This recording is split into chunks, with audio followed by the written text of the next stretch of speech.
Bismillahirrahmanirrahim. Kıymetli kardeşlerim, yaklaşık 9-10 aydır Gazze'de süren bir soykırım var, bir işgal girişimi var, katliam var ve dolayısıyla bizler de Müslümanlar olarak bu konuyu sürekli gündemde tutma adına Türkiye'nin dört bir tarafında haseten Peygamber Sevdaları platformu olarak ve dünyanın farklı bölgelerinde de vicdan ehli olan insanlar insanlık adına yapılan bu zulmü, bu katliamı telin etmekte ve lanetlemektedirler. Bismillahirrahmanirrahim.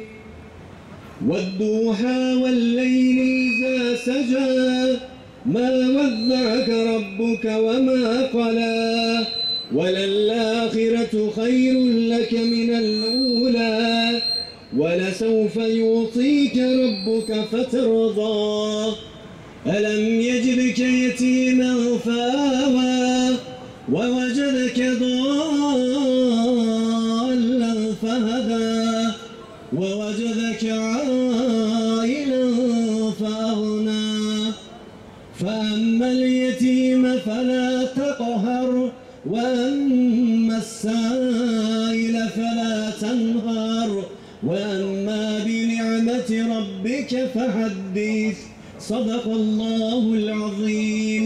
Euzubillahimineşşeytanirracim. Bismillahirrahmanirrahim. Ey iman edenler! Sabredin, sebat gösterin. Sabır yarışında düşmanlarınızı geçin. Daima savaşa hazırlıklı olun, uyanık bulunun ve Allah'a karşı gelmekten sakının ki kurtuluşa erebilirsiniz. Ali İmran Suresi 200. ayet. Değerli kardeşlerimiz, Gazze imtihanımız kesintisiz bir şekilde devam ediyor. 9 ayı aşkın süredir devam eden zulüm ve soykırım sürecinde fiilen kardeşlerimizin yanında olmak, şurada dursun, onlara bir lokma ekmek, içecek su ulaştırmayı bile hakkıyla beceremedik maalesef. Birlik olup Siyonistlerin başına balyoz olamadık maalesef.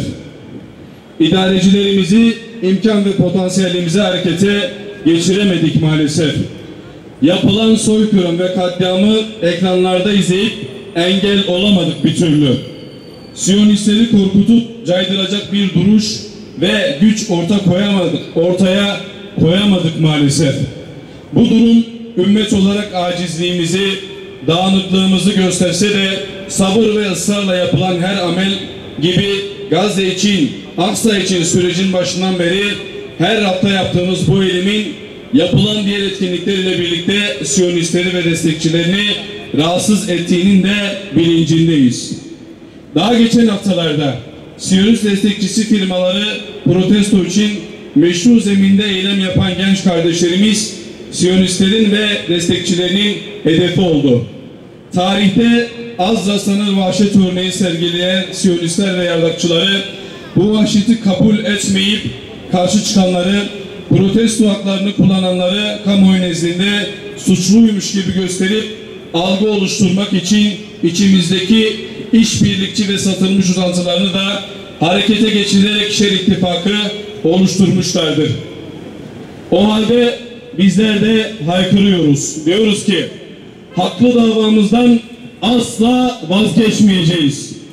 Siyonist destekçilerine, içimizdeki uzantılarına kesinlikle geçit vermeyeceğiz. İnsanlık için muzur kanser hükmünde olan Siyonizm uğrunu söküp atmak için mücadeleden bir an geri durmayacağız. Siyonist vahşeti, soykırımını ve işbirlikçilerini ifşa edip tüm dünya nezdinde mahkum edeceğiz. Siyonizme destek verenleri boykot etmeye hepinizi davet ediyoruz. Değerli kardeşlerim, gelinen aşamada gerek dünyada gerekse ülkemizde Siyonist barbarlığın ve tehlikesini fark edip tavır koyanların gittikçe arttığına şahitlik ediyoruz. Kudüs ve Aksa bilincinin Müslümanlar arasında kökleşip kalıcı hale geldiğine şahit olmaktayız. Bu olumlu gelişmelerin Gazze'li, Filistinli kahramanların kanlarıyla, canlarıyla ve tüm varlıklarıyla yürüttükleri şanlı direnişlerinin semeresi ve bereketi olduğunun da farkındayız. Kudüs ve Aksa bilinciyle bilinmiş, vahdet silahıyla silahlanmış ümmetin evlatları elbette ki Gazze'li ve Filistinli kardeşlerimizle birlikte olup Siyonistleri mübarek beldeden söküp atarak Siyonizmi tarihin çöplüğüne gömeceklerdir Allah'ın izniyle. Yemen, Lübnan ve sair yerlerde yükselen direnişler bunun göstergesidir.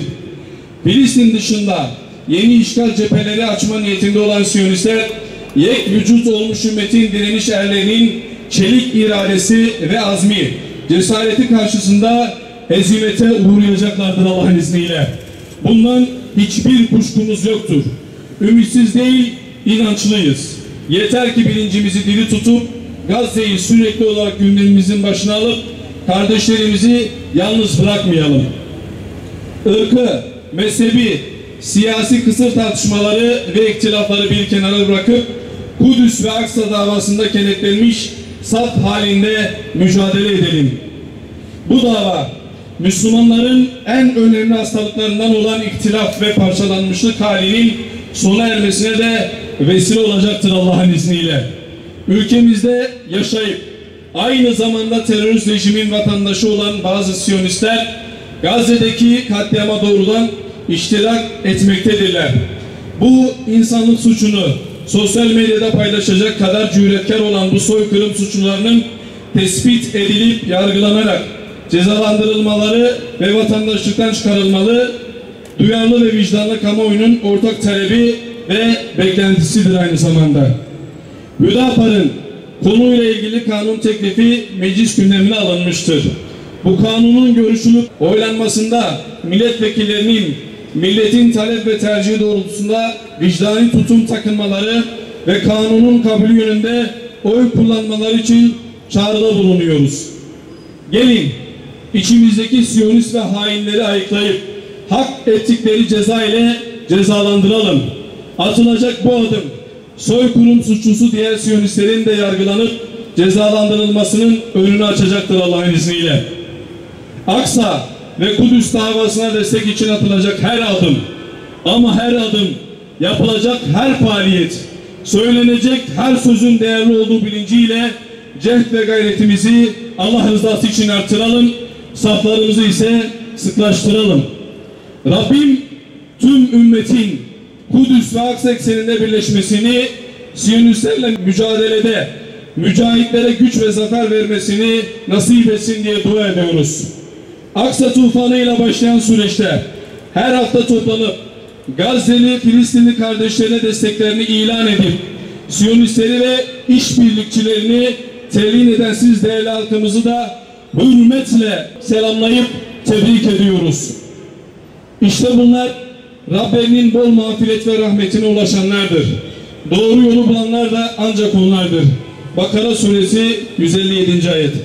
Ya ilahel alemin ve ya erhamer rahimin, Esma-i Hüsna'nın hürmetine, Enbiyanın, Evliyanın, Sülehanın, Şühedanın, mazlum ve müstedafların dualarının hürmetine, Gazze'de şehit olan şehitlerimizin hürmetine, gözü yaşlı olan annelerin dualarının hürmetine, ağlaşan çocuklarının hürmetine, Filistin'deki mücahitleri ve müvahhidleri kardeşlerimizi zafere kavuşturmayı nasip eyle ya Rabbi. Onlara güç kuvvet eyle ya Rabbi. Sabır, sebat, sekinet eyle ya Rabbi. Atışlarını isabet eyle ya Rabbi. Ayaklarını sebat eyle ya Rabbi. Dünya ahiret mutluluğu onlara tattırmayı nasip eyle ya Rabbi. Ey her şeye kadir olan Allah'ım, Kahhar isminle, Cebbar isminle, insanlığın başına bela olan Siyonizmi, İsrail, Amerika müttefiklerini rezil, zelil, hakir, perişan eyle ya Rabbi.